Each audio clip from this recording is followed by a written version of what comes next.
Good afternoon, everybody. I'm John Marino, VP Technology for the NAB, and welcome to Protecting Our Assets, Cybersecurity, and the Media.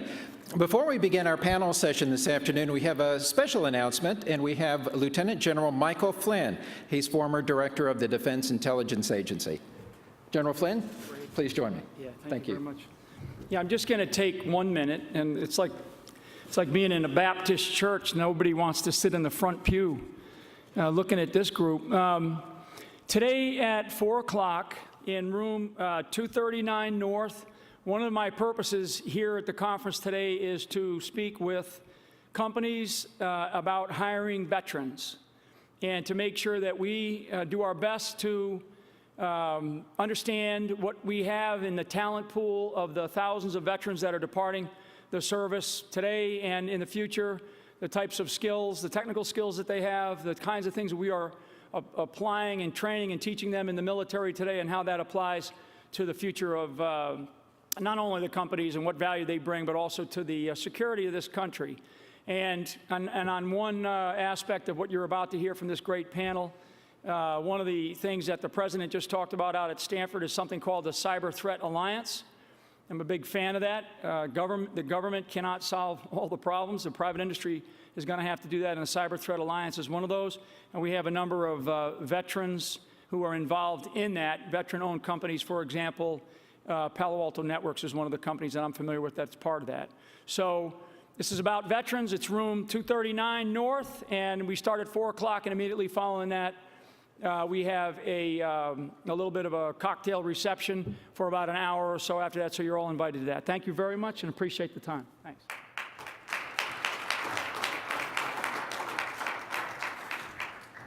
Thank you so much, General Flynn. In our present technology-focused environment, cybersecurity definitely needs to be top of mind for all organizations, whether they be military, government, or commercial. Our super session will focus today on some of the issues that make organizations vulnerable to attack and what measures can be followed to ensure the best possible protection from cyber intruders. This session today is produced in partnership with NAB Labs. NAB Labs provides a platform for innovation, a venue for forging partnerships, testing new technology, and providing educational events to create awareness about over-the-air radio and television technology initiatives. Leading our session today is Joe Smith. Mr. Joe Smith currently serves as the Business Executive for the IT Services Directorate at the National Geospatial Intelligence Agency, NGA. As the business executive, Joe serves as Chief of Staff and the Chief Information Officer, and as the Director of Corporate Business Office in the IT Services Directorate. Before his career in federal civilian government service, Mr. Smith served 21 years in the United States Navy, retiring with the rank of Commander.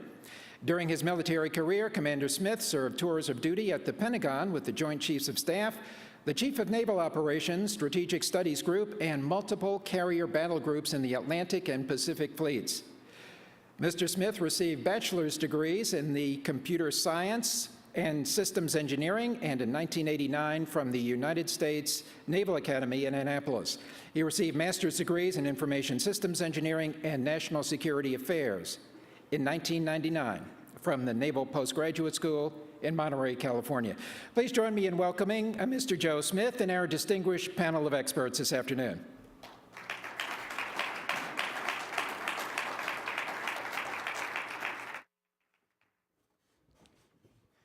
Thanks, John, for that very interesting recap of all the stuff that I forgot that I've done. I'm really excited about this panel, and it is very fitting that we're doing this panel here at NAB, Protecting Our Assets, Cybersecurity, and the Media. For those of you who are old enough to remember, there is a special love culture between the hacker and pop culture.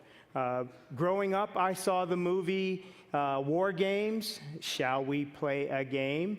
And then followed very closely on by Disney's offering called Tron, in which fighting the war in cyberspace was actually fighting a war in another space. But those were all games. We still continue that love affair with the hacker. For those of you who watch Scandal, Huck is able to do some pretty amazing things with some very specially built computer equipment. For those of you who followed Marvel's Agents of S.H.I.E.L.D. on ABC, you know that Sky, besides being possibly not of this world, is also pretty amazing with a keyboard and a monitor. And the most recent thing from one of our awardees for the television award here at NAB is Oliver, who is able to help his friend and sometimes lover on how to get away with murder. And not to leave out some of our other friends, there's an entire unit now at the latest version of CSI called CSI Cyber. So there's always a good group of folks that are willing to help us find those bad folks. In real life, when cyberspace meets meat space, there have been an inordinate number of data breaches over the past year. This graphic, which you can find at informationisbeautiful.net, shows in relative size and in impact over the period of time the number of attacks that there have been and the impact that it has not only on personally identifiable information, but also on the banking industry, the public sector, and on various private companies, including those in the media and entertainment business. The security landscape in the government is pretty dire. If you look at the threat, over 46,000 cyber incidents over the past reporting period, the impact cost being upwards of $4 billion a year. And the response has been 4 bills passed by a Congress that doesn't always get together to pass legislation. The impact on the entertainment and media industry, just looking at this Sony case study, 100 million accounts compromised, network shut down for 23 days, and over $170 million in lost revenue and cost. And then a cross-analysis looking that a lot of people use the same password everywhere, so it didn't just stop at Sony. When cyberspace meets meat space for you personally, how much is your hacked data worth? Just that 3-digit code on the back of your credit card is worth $2. Going all the way out to looking at a credit card that is fresh and imprintable, going up to about $45 a person. So it does have a personal impact and cost to each of us.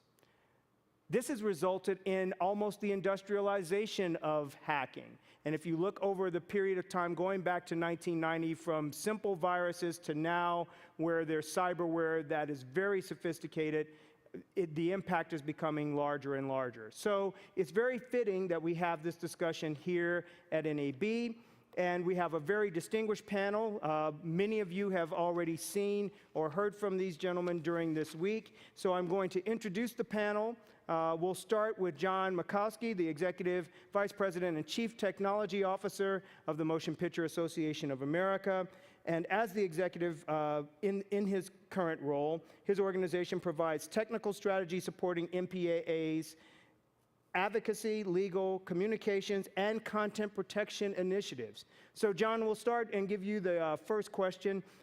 What do you think the biggest threat is now to the media and entertainment industry in the cyber realm?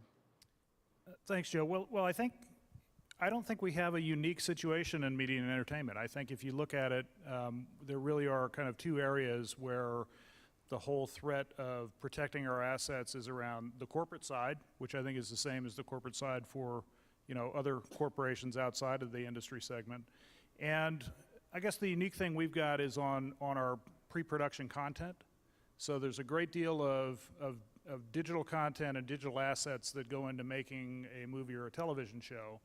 And the workflows now, as we start embracing cloud technologies and start embracing, lots of vendors in those workflows, protecting those assets, becomes more and more of a business necessity for our member studios.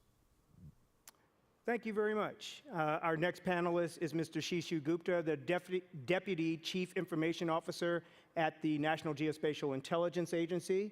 Mr. Gupta's office is responsible for providing leadership, policy, guidance, and governance across all aspects of IT investments and activities to fully enable NGA's mission and its vision. Shishu, we've had a chance to see over the week a big move towards cloud, a big move towards consolidating our infrastructure. What impact do you think that decision is having on how the government's approaching what we're doing in this area? Well, the government is also trying to make a big push towards cloud. The big motivation for that originally was about cost efficiencies, but it very quickly became apparent that we can get significant mission benefits out of working together, out of collaborating. And so really the motivation now is for us to take the next step in mission analysis, mission support for warfighters and policymakers. That initial discussion carried some risk with it in terms of centralization of data, providing a one-stop shop for cyber criminals and hackers and that sort of thing. But at the end of the day, where we came down was we think we're still going to be at least as secure as most of us are separately. Particularly at NGA, I think we're very good at cyber, but we're not necessarily the best in the business at it. But when we're together in the cloud as part of the intelligence community, we actually have access to the best of the business in that area, and we'll benefit from that. So I think we at NGA in particular, I think will benefit from better security in the cloud. But the other thing that we really want to benefit from is better intelligence integration, better sharing of information, faster development, and what is now being coined as decision dominance, so that we can make decisions, make sense of the data faster than our adversaries can. So yeah, big push. Thank you very much. Our third panelist is Mr. John McAfee, who pioneered commercial antivirus when he founded McAfee Antivirus in 1987, considered one of the greatest and sometimes most controversial, definitely very outspoken minds when it comes to information security. Prior to McAfee Associates, John held positions at NASA, UNIVAC, Xerox, CSC, and Lockheed. And in 2013, he founded Future Tense Central in a renewed effort to aid consumers in regaining control over their information and privacy. So, John, you've actually been on all sides of this fence. You've been on the government side, you've worked with private industry, and now with your new company, you're getting a chance to reapproach a very familiar problem. What do you think is the biggest trend in cybersecurity requirements, and where do you think the biggest risk remains in that particular area? Oh, that's a very difficult question to answer simply. First, by the way, it's obviously clear that the rumor that the organization of strippers is doing a demonstration in the other room, I hope we can make it worthwhile that you chose this room. Also, I guarantee you I could get more than $45 for Bill Gates' 4-digit code. So, I think. I have been on all sides of the fence. I worked with the government. I was with NASA. I worked on black programs at Lockheed Corporation, and I've been on the other side, the individual side, starting out with my antivirus program, giving it out to individuals for free to help them protect themselves against viruses. I think what has happened in the world today is that the slow creep of technology into our lives has reached a pace that we have not noticed what has happened to us. The smartphones that we carry with us everywhere, and all of us have, the tablets, all of our mobile devices are really computers. And they're computers that are much more powerful than any computer I ever worked on when I was with the government, and this is a long time ago. But in all sincerity, you can buy a smartphone with 64 gigs of memory and a processor that's twice the speed of a fastest Dell computer for $400. You are carrying with you the computing power of the world collectively, and you are also carrying with you all of the world's data, because data doesn't materialize in thin air; it comes from us. We create data. So I think that we need to move not away from the protecting corporate data and protecting corporate information assets, but we need to include very quickly the reality that the computing power is already outside the corporation, in the hands of God knows who. You know, you leave your phone at home on your desk. Your son or daughter may use it to log on to a porn site, get some sort of strange piece of software, and the next thing you know, your corporate data is being spewed all over the world. It's not a fantasy. It does happen. So I think some compromise needs to be reached, some middle ground where we need to apply our efforts. So now that we have the panel introduced, a couple of rules of engagement. First, it'll be one fall, TV time remaining if we actually break out into a wrestling match. No one may throw a chair, but you may use any device that you find here on the stage as we're wrestling. It's pretty heavy. So I think we can all abide by that rule. The second rule is this is more of a conversation between the audience and the panel. That's what makes the best sessions, I think. So my job is really just to keep everybody's appendages inside of the vehicle while we're moving down the road. So I'll throw out questions and I'll let you guys discuss them, and then we'll have the audience participate as well. If you do have a comment, please go to one of the microphones so that we can make sure that we hear you and that we can involve you. So I'll throw out the first one. Lots of money in the cybersecurity arena, especially in protecting ourselves from cybersecurity.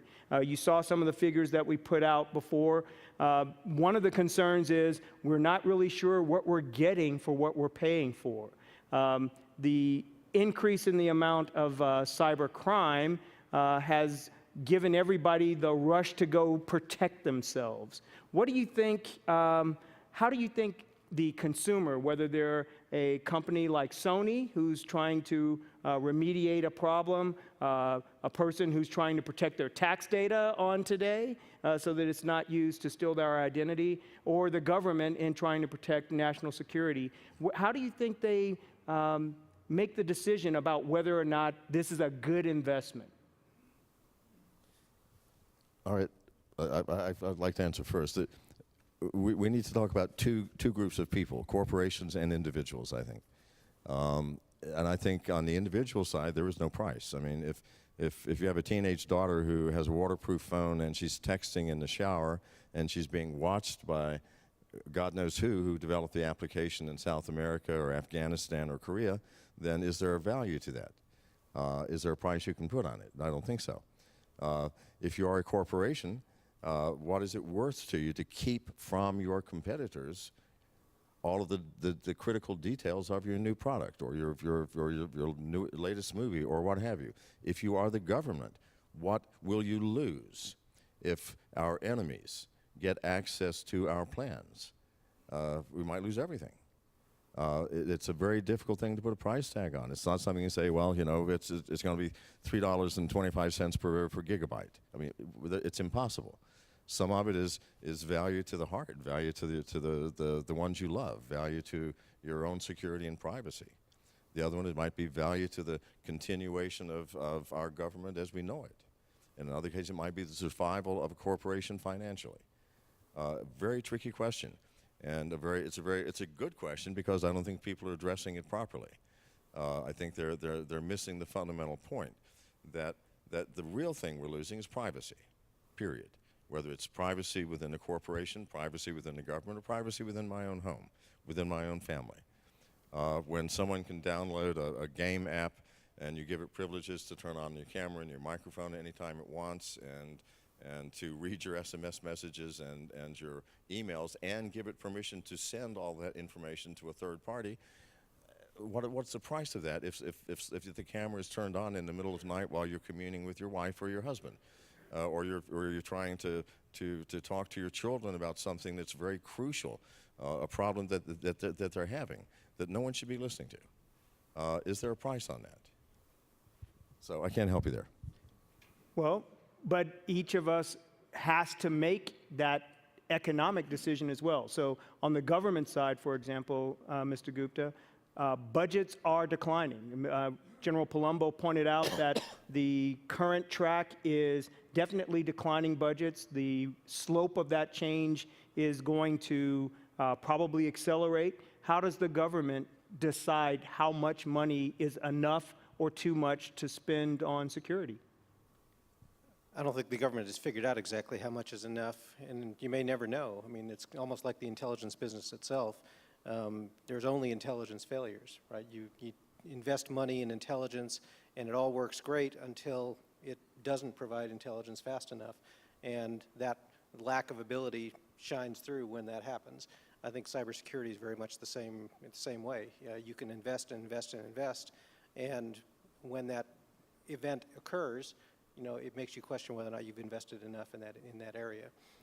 So I don't know that you've necessarily got enough there. I think but part of the issue for us is there's a much stronger push in the community now to do a risk calculus, a real risk managed approach, and recognize that we likely are going to have our networks penetrated and recognize that we're going to lose some data along the way.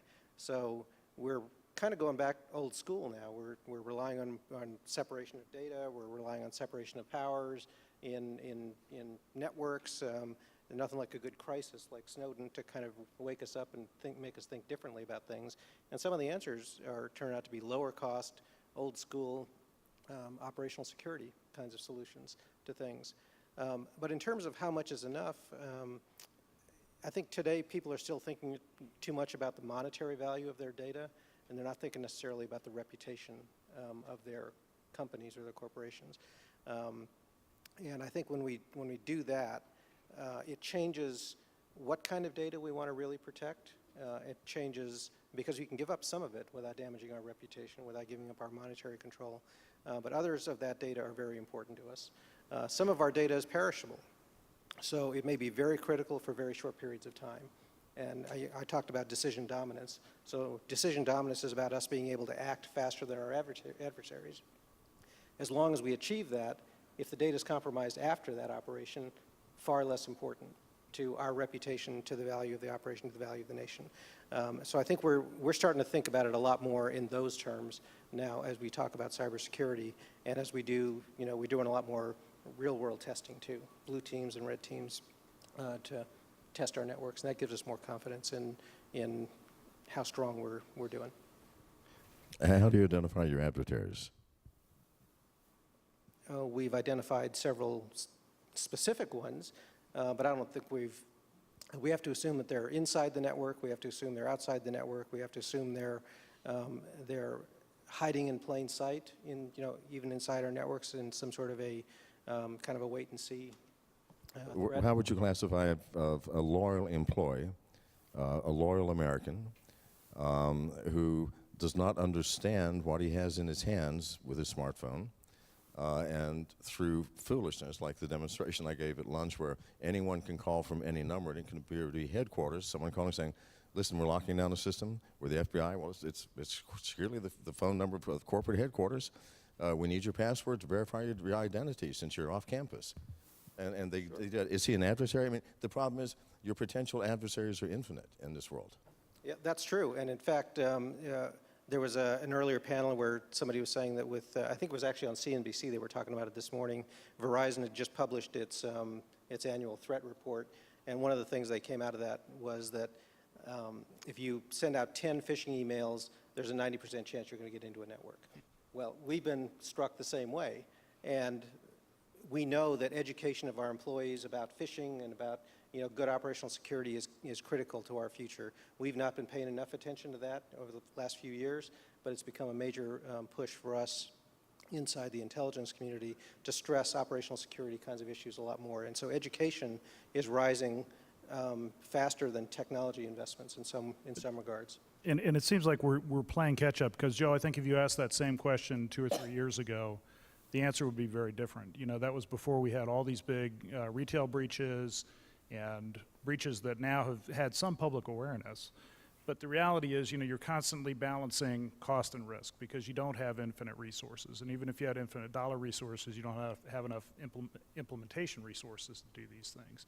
So I think to my colleagues' points, that this is something that you have to adapt. You have to adapt to the different threats. You have to go back to the basics. Bad passwords is really still a serious problem for security. Phishing attacks are a serious problem. People leaving a USB stick on the ground outside somebody's office that somebody comes in and plugs in.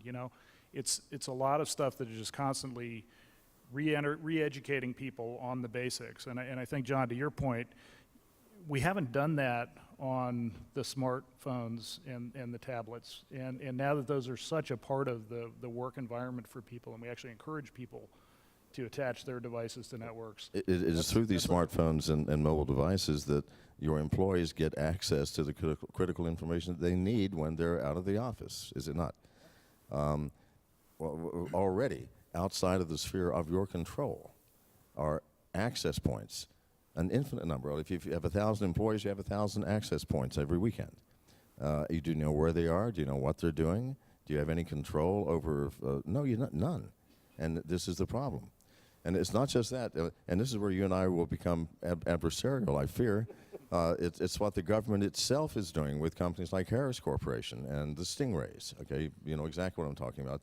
These are the mobile cell towers that about the size of a suitcase, and they will pick up every phone call within a quarter of a mile. I understand the need for these things, I do.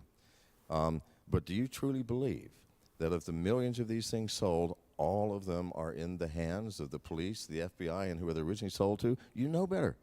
You know better. And so we have in the hands of the criminal elements of our society a tool so powerful that it can drive through a neighborhood and pick up thousands of phone calls simultaneously and do a push to push software onto your system saying, hey, this is AT&T, I'm glad you called in. We need to update your operating system. Bang. They own your phone. They own you. They own your corporation. So the tools that you use within the government, which are powerful, and I hope they're used appropriately, and I fear they are not, will be used against you and against us. And this is a serious issue. And many of the people here in the audience have never even heard of a Stingray. Why? We keep it a big secret, or you keep it a big secret. Harris Corporation won't talk about it because they say, well, if you talk about it, then people will develop ways to counter it. Well, that's utter nonsense. People know about it anyway. I mean, anyone can figure out how these devices work and do something. But this will eventually come back and bite us all. It really will. And these devices are so powerful that if one is in your neighborhood and they want to plant software on an entire city's phones, they can do it easily, instantly, and undetectably, except for others that have similar devices, or if a few of you have software that can detect the presence of a Stingray. We don't know how many there are because no one talks about it. The FBI has works with local law enforcement saying, you know, we're not going to say anything to anybody. There have been suits using the Freedom of Information Act. Still, no information forthcoming. I'd like some information. Believe it or not, I don't have any information on Pardon? that. Believe it or not, I don't actually know a lot about the Stingray program. Okay. But you know, I think the point there is still true that it's really an evolving threat. You know, every day there's going to be some new capability that comes online, whether it's technology or some new technique for doing social engineering that's going to be successful. And as we learn those lessons, the more we share information about how that stuff works, the better we're all going to be as a community. I think that's one of the really interesting things about the way the government is trying to work together much more now than we have before. And that is kind of eliminating, well, it's reducing the amount of divide and conquer kinds of incidents that we can create. So the more we can work together and share embarrassing examples of our networks getting penetrated, or having phishing examples, or those kinds of things with bad OPSEC, the better we're all going to be as a result of that. And so I think even the Verizon report I talked about this morning is an example of an attempt to try to do that, to share histories sort of pseudo-anonymously, let people, you know, benefit from the issues of others. So one of the things that's happened recently within the last year is the National Institute for Standards and Technology has published a cybersecurity framework. What are your views on the framework so far? It's about a year old. They submitted an update to it in December. There have been some case studies. For example, Intel did a recent case study on it, on how to use it, how to implement it. Do you think that the cyber framework is a good first step? You don't answer me that question, promise you. Okay, then we'll start with Shishu. Or we'll start with John. I guess he went. As I see the reality. In the world of hacking, which is one of your adversaries, obviously, whether it's a 12-year-old kid in Siberia or a 14-year-old kid in Korea or a 70-year-old man in South America, in that world, things happen instantaneously and very rapidly. And whatever you come up with, it's going to take so much time, and has taken so much time, because how is it done? It's done through committee. It's done through minds like ours getting together to try to figure out what to do. These kids aren't doing that. They're sitting back going, oh, I can break that. And they can. And so what happens, we have become reactive rather than proactive. We're trying to be proactive, but in the process, we're still reactive, meaning we're just waiting for the next strike. We have no idea where it's coming from the front, from the back, from above, from below. We're a paranoid society because of it. And I think it's because we do not understand what has happened to us. We do not understand. I'm 69 years old, and I've cut my teeth on mainframe computers, and I know exactly what that world is like. That world is gone. It has disappeared. A new world has emerged, and few people have recognized its existence even. I promise you the Russians have. They're smart people. I know they have, because looking at some of the software, the cracking, hacking software that's coming out from that country, these people know what's going down. I'm afraid we do not. We somehow missed this boat. We missed the transition from computing being some locatable device with locatable storage that we could lock up and take out of the mainframe and shut down. No, who cares? Who cares? It is now a cloud of human beings carrying massively powerful computers around. We have to acknowledge the truth of this. We have to acknowledge that the real data is the collective data of 200 million smartphones. This is where the problem is. And until we recognize and do something about that, then all the standards in the world are going to do nothing more than cause laughter among the opposition. But I think where it helps is that as, particularly on the private sector, organizations, and there are a lot of small organizations out there. So for example, in the movie studio industry, there are like 350,000 small businesses that are involved in the media and entertainment business on creating content. Yes. So the big guys have a lot of resources. They're very focused on security. They're very focused on frameworks. I think the little guys aren't, and I think having frameworks that helps them, figure out where their gaps are, figure out what they should focus on, doesn't hurt. It can only help. It does not hurt. I agree, and I will certainly grant you that, but it's not enough. It is insufficient. Agreed. It's one step to address the real problem we're facing. So Lieutenant General Ray Palumbo from the Undersecretary of Defense for Intelligence this morning in the Military Government Summit pointed out one of the trends is that the world is increasingly crowded and connected, that a variety of people live so far below the poverty line that they can't see it, but they have a smartphone, as you pointed out. That trend is one of the things that's pushing some of the threat calculus for a variety of different organizations around the world. What are some of the things that we can do from the standpoint of pushing different types of content that might influence where this particular conversation goes? As we've seen, there's no shortage of images in popular media. There's no shortage of messages that are coming out from the government.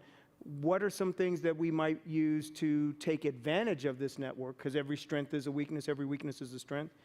What are some of the things we might do in that area? Yeah, I'm glad you said every strength is a weakness and every weakness is a strength, because I think there are benefits there.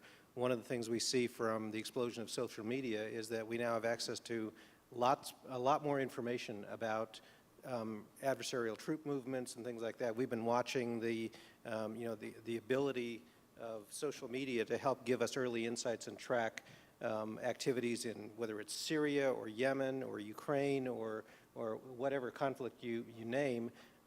People on the ground now are sources of information as they put that stuff up on social media. And so the ability for us to reach into that source and gather more information and make us, put us better position to react to that information and get in front of it is a huge benefit of having that kind of stuff out there. So every person now is also a sensor that is helping to improve outcomes for all of us combined.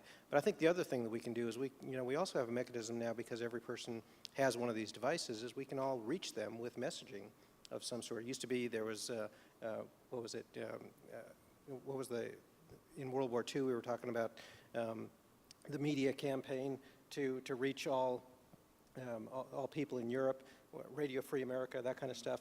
So what if there's some sort of a new modern version of that that allows us to reach into oppressed countries and do social media campaigns that way and reach them? So I'm sure some of that stuff is going on.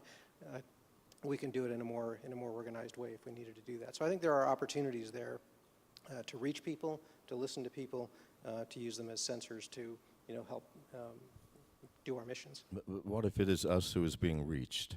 What if the message is not from us, but from, no, seriously, because while we can reach out through social media because of the information is there, good heavens, where does most of the social media information come from? Here in this country. Well, I sure. mean, and which is absolutely. accessible to anyone in the world. And so while we know what they're doing, they know what we're doing in the same fashion. I'm not sure that's really a benefit. I mean, does it really give us an edge, or does it give the opposition the edge? I'm unclear about that. I think it's much more of a level playing field than it used to be. It used to be in an information-starved world. Those who had the technologies to collect information had a real information advantage. Now it's a much more level playing field, and it's about speed, and it's about being able to make sense of all of that data. To my mind, those who can master big data analytics and find the patterns in the cloud or find the patterns in all of that sea of data will have an advantage in the new world. So before it was about having some information gave you an advantage. Now it's about finding the pattern in all of the information that everybody has that will give you the advantage. And I think that's true whether you're in marketing or whether you're in intelligence and warfighting. Finding that pattern faster than everybody else is going to be what gets us the advantage we need. But I love your analog of everyone is a sensor now, because those sensors are really available to everybody worldwide, right? So if the trend is towards being more connected and more crowded, how do we get away from, so in the big data world, we're looking to automate some of the data gathering so that humans can do the things that humans do, which is recognize patterns. How do we get on the cyber side the ability, instead of trying to protect each asset, make the data itself protect itself? Is that a trend that you see as a possibility for starting a new approach in how we approach cybersecurity? You got to tell me what you mean by data protecting itself. Well, so I'll use the media and entertainment industry. Digital rights management is the way that we protected the data before. In order to trade music, you had to either have one of those little yellow things to put in the middle of a 45, or you had to have a tape recorder and a cassette tape. Now all you need is an internet connection and the ability to know how to use a media player. So the music industry came up with a way to protect the data, and they started using digital rights management. The film industry is starting to do that to protect unreleased films.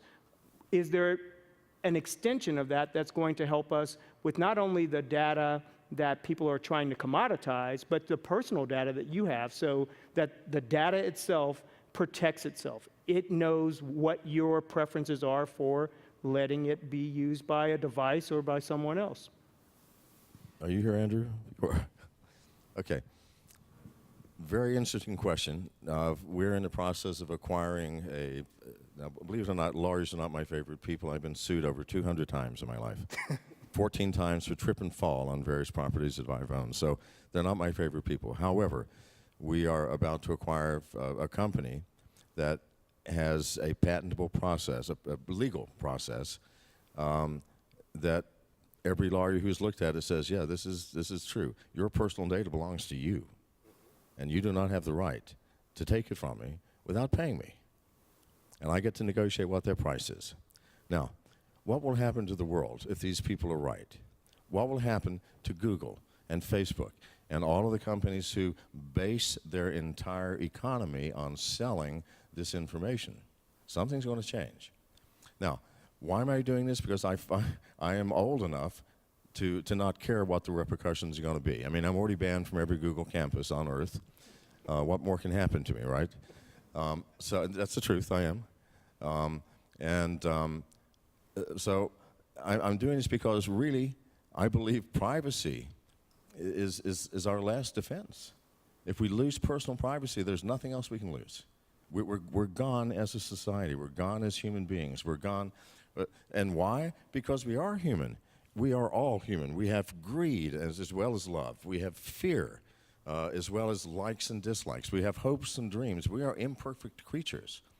If everyone knew everything about everybody else, we would disappear as a species. We would not tolerate each other.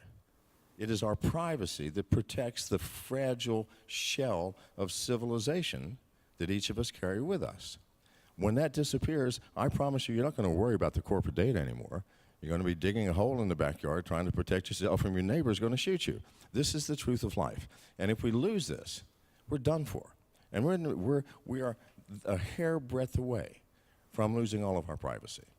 So for the first time in my life I'd even consider talking to a lawyer unless I was being sued, I am actually acquiring a company that is going to require, legally, if we have to push it all the way to the Supreme Court, that if you want my data, you pay me for my data, and if I don't want you to use it, you don't use it. And that's exactly what we're doing, and we're doing it in a legal way. Now, this may put America at a massive disadvantage, right? Because my data can't be used, but it can be used by the Chinese, because I can't sue them. It can be used by the Russians, I can't sue them. It can be used by any country that doesn't have common law. So it's an interesting question to me because I'm in the midst of struggling with that issue myself. So you all should hope I do not succeed in this, because it will be a changed world if I do. We have a question at the mic, so we'll interrupt our little conversation here. And sir, your name and what's your question? Hi, good afternoon, everyone. My name is Stuart Lipoff. I'm with IP Action Partners in Boston. My question is, there's so much emphasis on the prevention side of cybersecurity, preventing access. I'd just be curious about the panel might comment on what happens after the access is breached. There doesn't seem to be a lot of discussion or a lot of thought about new architectures or approaches for early detection and remediation.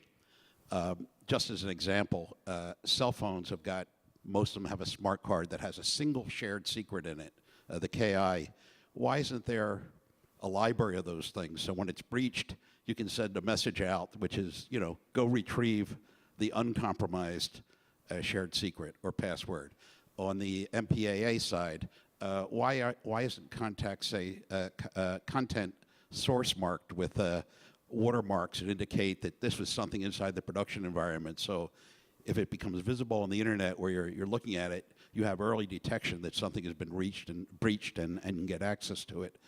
What sort of work or activity is going on to remediation and early detection in terms of developments beyond just the protection side?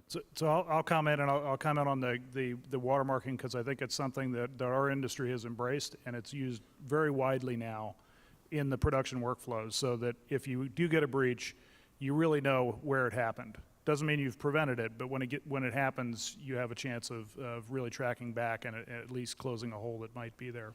I think you've seen a big shift. I think that 3 or 4 years ago, everybody was so focused on perimeter security, right? So keep the bad guys out, don't let them in, and there wasn't as much focus on, what happens when somebody gets in, because the belief was you could keep them out. And to Shishu's point, I think we're all shifted now that, they're in, right? So you're not keeping them out. Hopefully you recognize that they're in, but you're going to have people inside your network.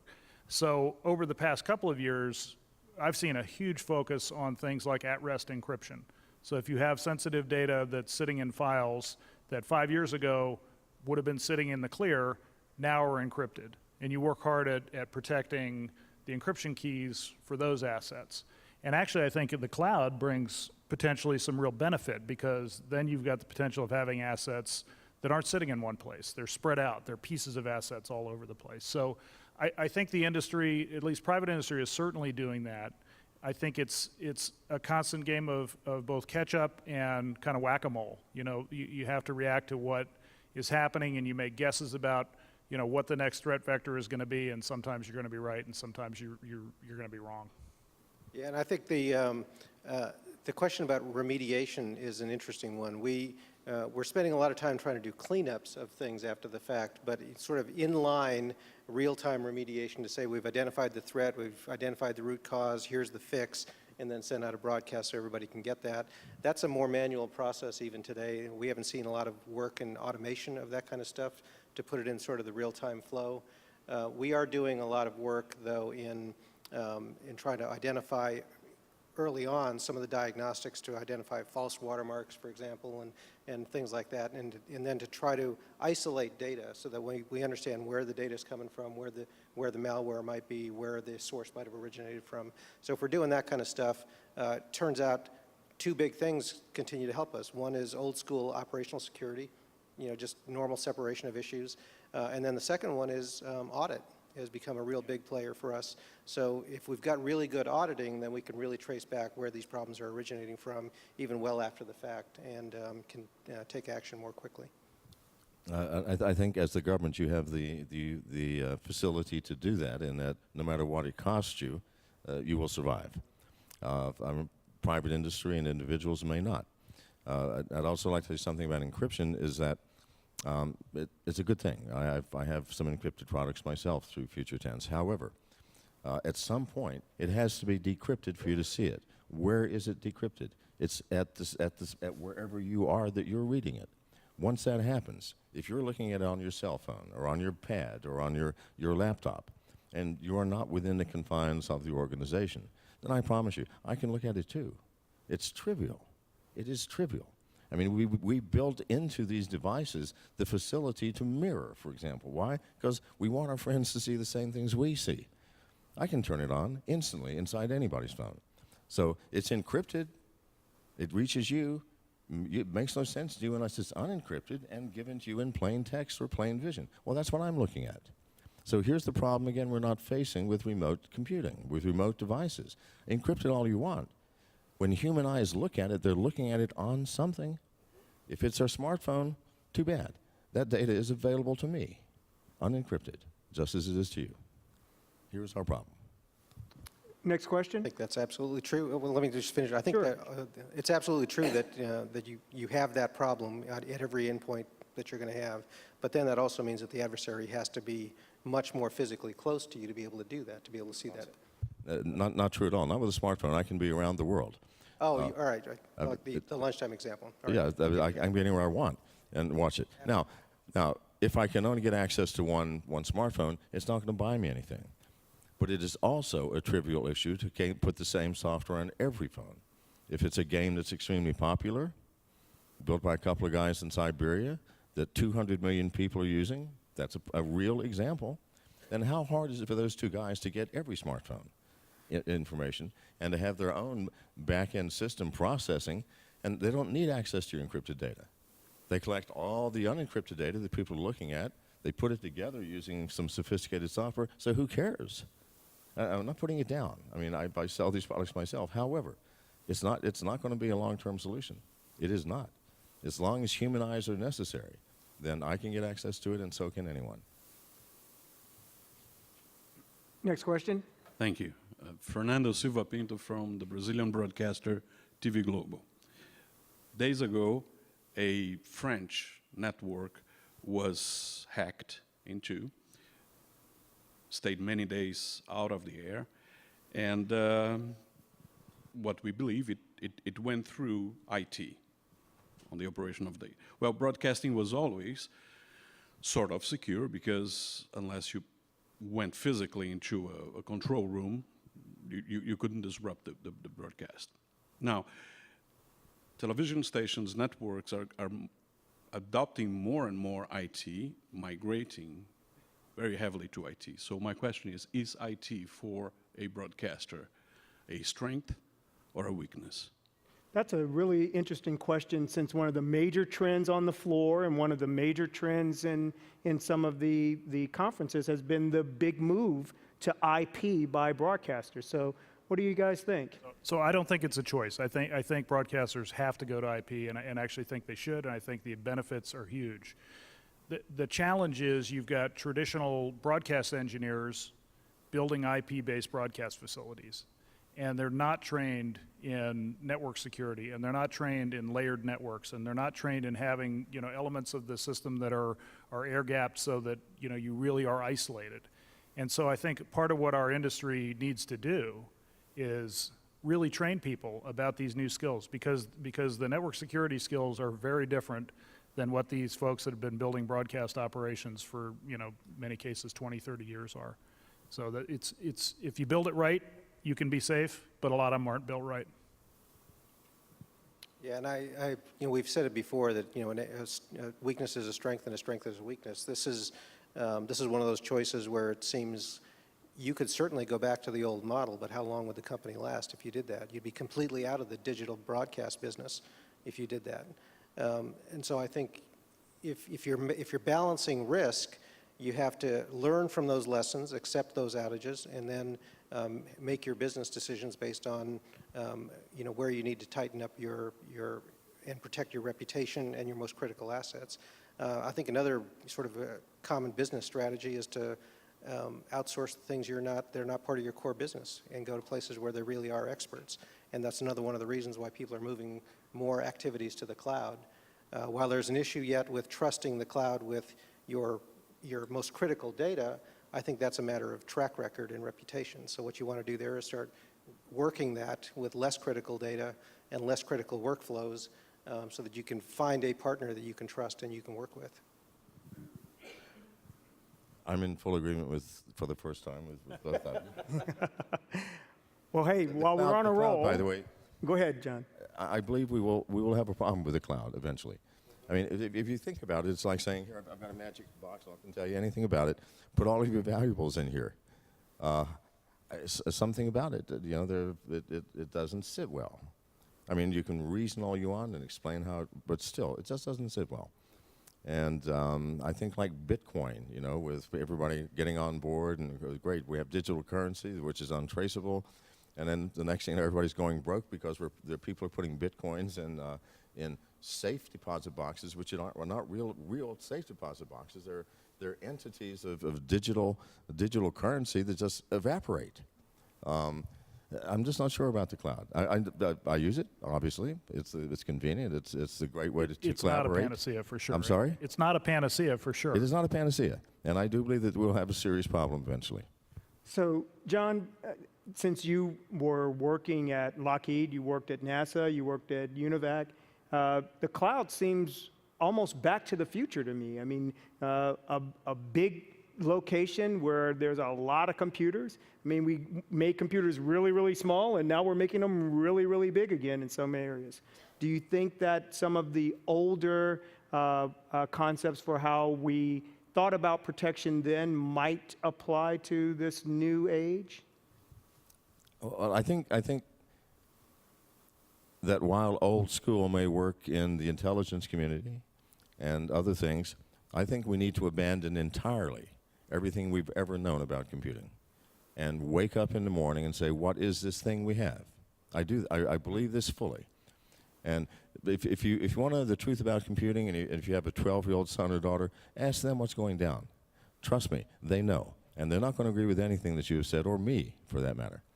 But this is the problem. We are carrying the weight of the past that no longer exists into a future that we cannot see, with devices we do not understand. This is the situation as I see it.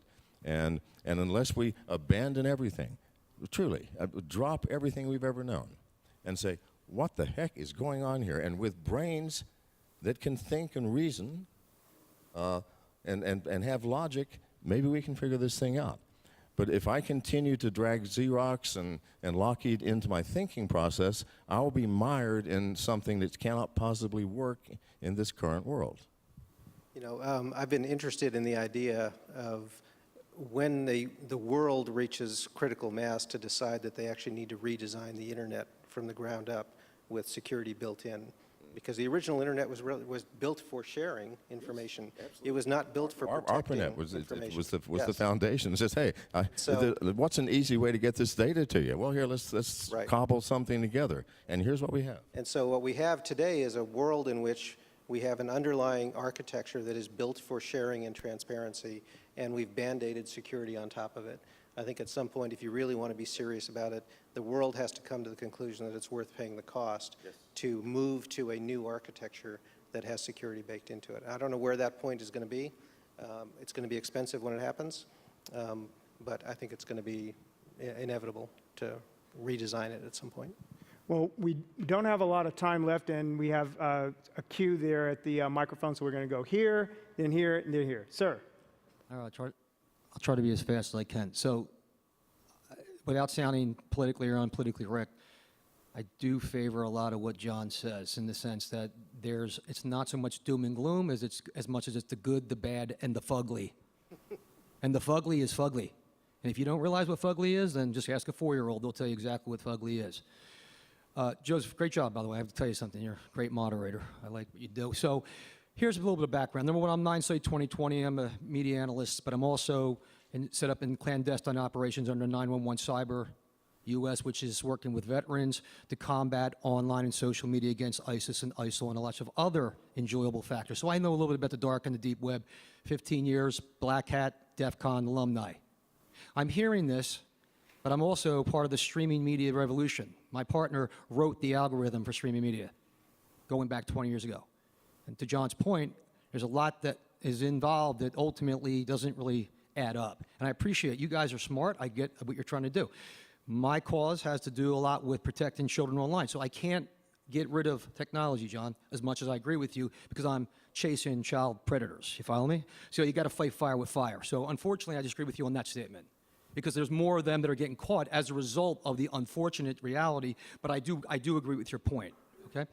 I'm not advocating that we abandon any technology. No, People think I I say know. that. I'm But what clarifying I'm that. saying is Yeah. we must wake up to the awareness of what this new technology really is and what it means from both the security standpoint as well as the standpoint of expanding the horizons of humankind. I believe that fully. I agree. I agree with you. I'm just saying I agree with you primarily for the most part. I just want to make sure I clarify. My question is simple based on this, and I'll make it fast, is if we understand the good, the bad, and the fugly, and we understand broadcasting and streaming, and we understand what's going on, I'm all over this show, and I'm here, and I'm asking questions about, with all the top companies, the cloud distribution and everything, and I'm hearing about hijacking and snatching of streams and data and all these other things. They're already telling me that they're getting hit, slammed, and plummeted. But yet they're producing billions more video and streaming and broadcasting. Whack-a-mole, it's not about, how about catching up? How about trying to run the quarter mile with somebody, who can only run a 8-minute mile, if you follow my point? I mean, the catch-up process is my question. If you're talking about putting money from the government standpoint, you said the breaking point. Aren't we already at the breaking point? Isn't this why this session was brought in and experts were brought in and smart guys like yourself who understand it? Isn't this really the call of breaking point? I mean, realistically speaking, isn't this why you're here? To let us know that this is the breaking point? I don't know that I agree with that. I'd call it a cost of doing business in this world. I think it's a numbers game. To me, it's more interesting to think about it as a numbers game. The broadcast industry is producing thousands, tens of thousands of news pieces every day, and some fraction of those is getting hijacked and is getting taken. But that small fraction is a small percentage of the overall reputation of that company, of that organization. In the dark and deep web, there's not much you know. That's my point. There's 97% dark and deep. That what we know of is what we know. That what we don't know of is what we don't know of. Sure, there's lots of things going on in the dark and deep web that a lot of us don't know anything about. But that also means that a lot of the public doesn't know a lot about what's going on in there either. And so those activities going on in the dark and deep web, I would argue, don't necessarily affect the company's bottom line and their ability to conduct business and maintain their reputation as a valuable service provider. And that's really what they're trying to go after. If you want to go after, if the objective is to go after the dark and deep web, then there's whole separate programs you have to put in place to go do that. But that's not necessarily the job of CBS or NBC or ABC to go do that, right? That's, they can contribute to that overall effort, but that's not their core business to go after the dark and deep web. So I'm going to claim moderator privilege and go to our question over here. Thanks for your question, sir. Okay, so this question is for Mr. McAfee. I produce IT training, and a big part of that is cybersecurity training. You were talking earlier about the power of a cell phone, and that if everybody knew that, if you were to tell someone like me who's providing this training to people out there, what should I tell folks to be careful of with those cell phones, especially these younger folks? Well, first and foremost, to actually pay attention when they push the I agree button. Because if you were to read the terms of the I agrees, you probably wouldn't push that button. I mean, if you download a free application, and you know, there is nothing free in this world, by the way. If you download a free application and it's a game, and you're giving permission to read your emails and your SMS messages and to make phone calls on your behalf or not on your behalf without telling you, and you pay the bill, if you knew this up front, would you actually download and say yes? Here's the biggest question. We blithely just cruise through. Oh, it's a great game. My friends are running it, so I want to run it too, and they're having fun, and I have fun playing it myself. But you say, yeah, I agree. I absolutely agree. What are you agreeing to? Read it. Nobody reads these things. I mean, you know, lawyers could tell you right off the bat, don't sign anything without reading it. Well, we do. We do it all the time, many times a day. That's number one. Number two, there are facilities. I mean, Future Tense Central, my company, has a number of free and as well as paid programs that can absolutely lock down your phone and prevent anybody from spying on you. Now, it takes a little work on your part. If you want to use a camera, you have to push the button and say, turn on my camera so I can use it. Now, how hard is that? It's not. Are people willing to do it? I don't have a clue yet. We'll have to find out. But there are many things you can do, and I'd be happy to talk to you after, since I see we have 22 seconds left. I'd be happy to talk to you right after this because I understand your problem. It's a problem I deal with daily. So, With the shot clock winding down, we'll go to one last question. I work with 30,000 other people who are maybe not quite as technically adept. We have a Barracuda system. We know the standard rules for sort of responding to emails. It doesn't seem that people take this level of security, where the sort of holes in the security are to the individual user who has a password to a system.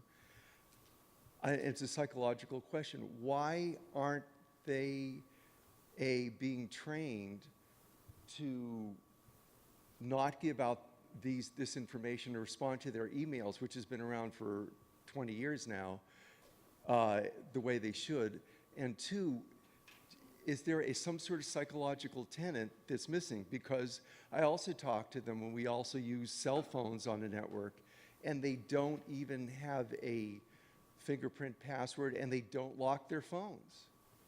So I guess it's somewhat of a psychological question? well, I think we have to solve the problem of human laziness. You know, I don't have the answer to that. I actually think that you've got education is important and re-education is important. You cannot take these basics for granted, so you have to keep doing that. But the other thing is, you know, people are creatures of habit, right? They're going to do things the same way they've been doing them, and unless you can break that thread and actually get them to understand these are how these big breaches happen. They happen because somebody answers an email or somebody, you know, picks up a USB drive or something like that. You just have to, education is a really important part of this. It doesn't solve it, but it's a major vector for how a lot of these breaches happen. I would say it is the most important vector because human engineering, social engineering, is really how people hack into systems. You know, the old school technique of developing, you know, sophisticated software to try to track algorithmically, you know, what sort of password. No one does that anymore. No one does that anymore. They drop a thumb drive outside a secretary's office that says naked pictures of your boss or something. And well, obviously, what human nature you're going to put it in your system. This is simple human engineering, and this is how we're losing data. This is how people are getting access. And education is the only way around this. There's simply no way you can solve that problem technologically. I don't care how sophisticated you make your software or your hardware or how beefy your security guards are.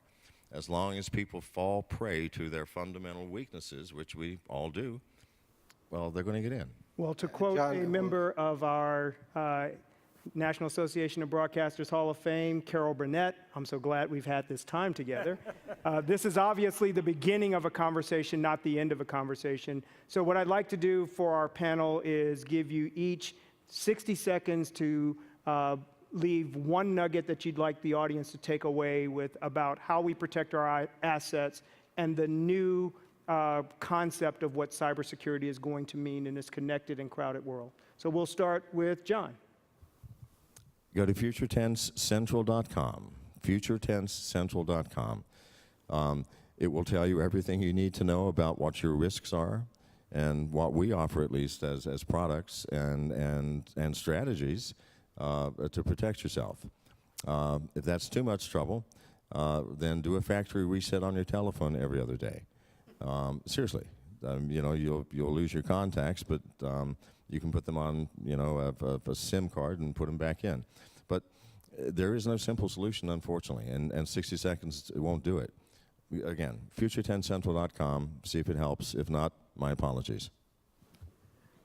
I think it's about risk management, and it is to a degree about education. People need to, for people to take it seriously, they need to make it personal. And so I think as companies, the more we can make the education part of this personal, somebody that they know who's had a problem, somebody who's had their identity stolen, all of their friends will be better about protecting their own identities because they know somebody that it's happened to.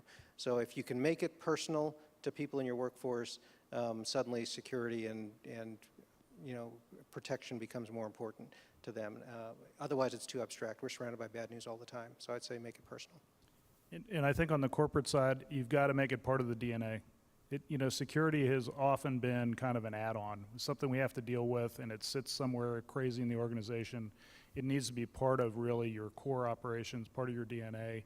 And again, I'll reiterate, you know, on the people side, it's, you know, constant training and retraining, because that's the basis of the whole thing. So I want to thank our panelists and thank you as an audience. We didn't have a complete fall here, so we'll have to have a rematch at a future NAB, and I hope we get a chance to engage in that same conversation. So be careful out there on the internet, and thank you for your time. Thank you.